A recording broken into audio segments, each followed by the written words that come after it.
Hello and welcome to another edition of Autocar India's Quick News, your weekly roundup of everything new in the automotive industry. Before we get started, a quick reminder to subscribe to the Autocar India channel and hit that bell icon to be notified of all the new and exciting videos coming out.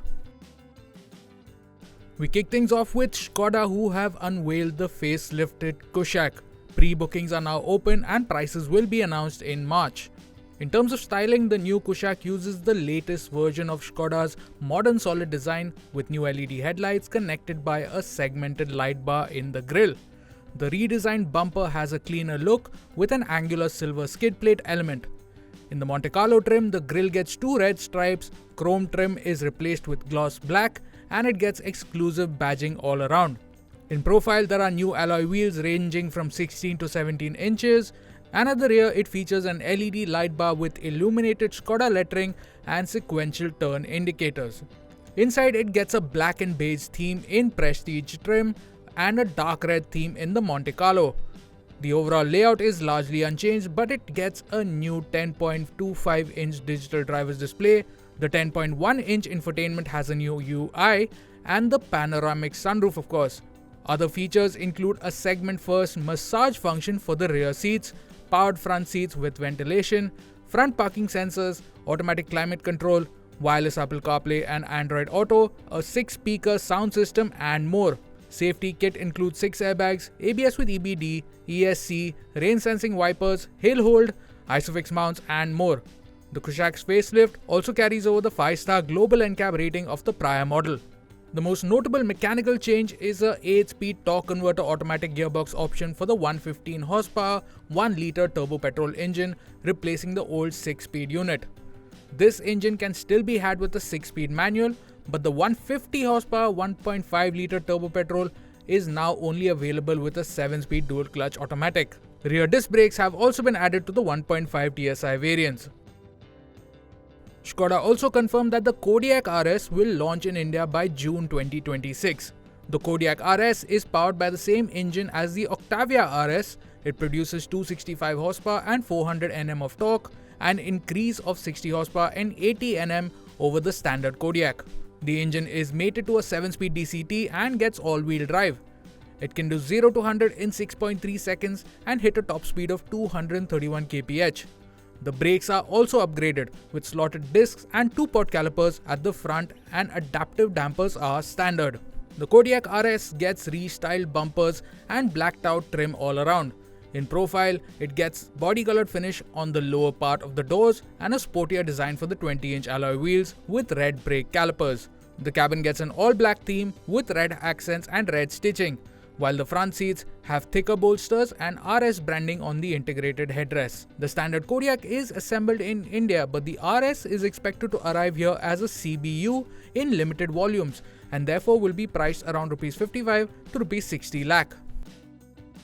Toyota has revealed its first EV in India called the Urban Cruiser Ebella. This is essentially a badge-engineered version of the Maruti Suzuki Vitara, and like the Maruti, we will have to wait a little longer for the prices. The Urban Cruiser Ebella will be offered with a 49 kWh or 61 kWh LFP battery pack option. Both options power a front axle E-motor with 144 horsepower and 189 Nm on the smaller battery and 174 horsepower and 189 mm on the bigger battery. The bigger battery has an ARAI claimed range of 543 km, while the smaller battery manages 440 km. Toyota's EV gets a different front and rear treatment compared to its Maruti sibling.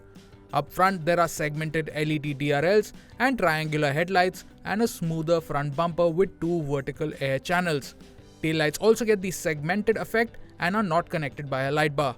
The interior is identical to the Vitara with the same brown and black finish. Features-wise, it gets a 10.1-inch digital driver's display, a 10.25-inch infotainment, wireless Apple CarPlay and Android Auto, ventilated front seats, sliding, reclining and split-folding rear seats, a sunroof, a JBL sound system and Level 2 ADAS. Toyota says that they will offer over 500 EV-enabled service touchpoints, an 8-year battery warranty, a battery-as-a-service program, and a 60% buyback scheme. In other news, both of Vinfast India's offerings have scored a 5-star Bharat NCAP safety rating.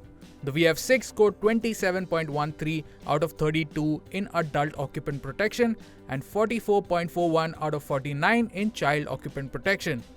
In the frontal offset test, it offered good protection for the neck, head and pelvis, but protection was weak for the driver's chest and marginal for the knees. The VF6 scored full points in the side impact test and was rated OK in the side pole test. In child occupant protection, it scored 44.41 out of 49. It achieved full marks in the dynamic and CRS installation test and 10 out of 13 in the vehicle assessment. Both the 18-month-old and 3-year-old dummies were tested in rearward-facing ISOFIX-mounted child seats, but it misses out on an integrated child restraint system. The VF7 scored 28.54 out of 32 in adult occupant protection.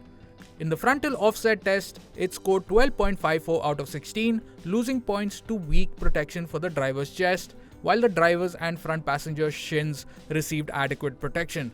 It scored full marks in the side impact test and was rated OK in the side pole test. In child occupant protection, the VF7 scored 45.25 out of 49.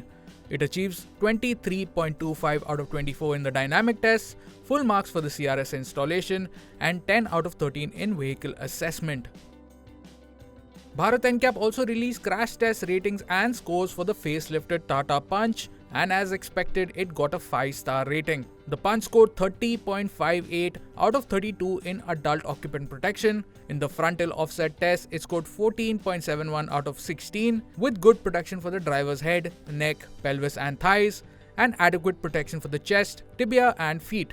The co-driver received good protection overall, with adequate protection for the right tibia. In the side impact test, the Punch scored 15.87 out of 16, with good protection for the head, abdomen and pelvis, and adequate protection for the chest. All body regions received good protection in the side pole test. In child occupant protection, the Punch scored 45 out of 49 points.